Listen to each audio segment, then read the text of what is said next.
పర్యాటక రంగం అభివృద్ధి.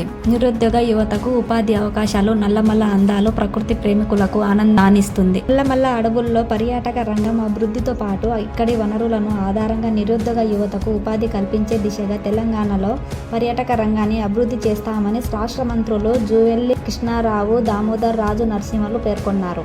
నల్లమల్ల ప్రాంతంలో పులులు, శైవ క్షేత్రాలు, జలపాతాలకు నిలయమైన నల్లమల్ల అటవీ ప్రాంతాన్ని దేశ విదేశాల దిశగా నల్లమల్లలో ఏకో టూరిజం హబ్గా తీర్చిదిద్దేందుకు తెలంగాణ రాష్ట్ర ప్రభుత్వం ముఖ్యమంత్రి రేవంత్ రెడ్డి ఆధ్వర్యంలో టూరిజాన్ని అభివృద్ధి చేసి రాష్ట్ర ఆర్థిక వనరులను పెంపొందించినట్లు మంత్రులు తెలిపారు. ఎప్పుడు లేని మంచి వాతావరణం తీసుకురావాలా, రోజు నిత్యం ఈ ప్రాంతం గడగడగడాలా. ఈ 10 మంది కాదు, ఇంకో 50 మంది బతికి రావాలని ప్లాన్ చేస్తున్నాం. దీనికి ఎంతైనా ఖర్చు పెట్టి చేంజ్ ఏర్పాటు చేస్తాం. లిఫ్ట్ కూడా పెడతాంటారు మంత్రి గారు, లిఫ్ట్ కిందికి లిఫ్ట్ పెడతా ఉంటారు. మీరంతా అందరికి చెప్పండి. ఇది యాక్చువల్గా దీన్ని మేము పట్టుబట్టి తీసుకొచ్చినాం.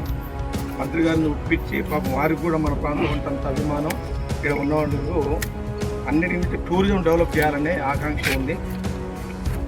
లేట్ అయినా పర్లేదని వచ్చాము. ఇది తప్పకుండా చేస్తాం. ఓకేనా? ఇది తప్పకుండా చేస్తాం.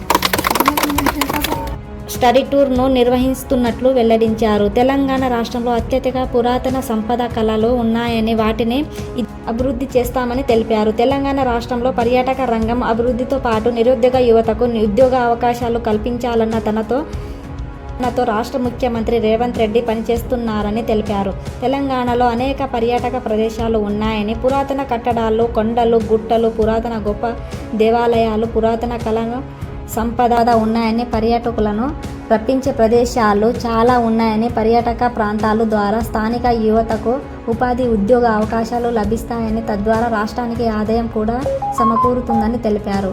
టూరిజం, ఫారెస్టు శాఖలు సంయుక్తంగా PPP పద్ధతి ద్వారా పర్యాటకంగా ఆదాయం పెంచే కార్యాచరణ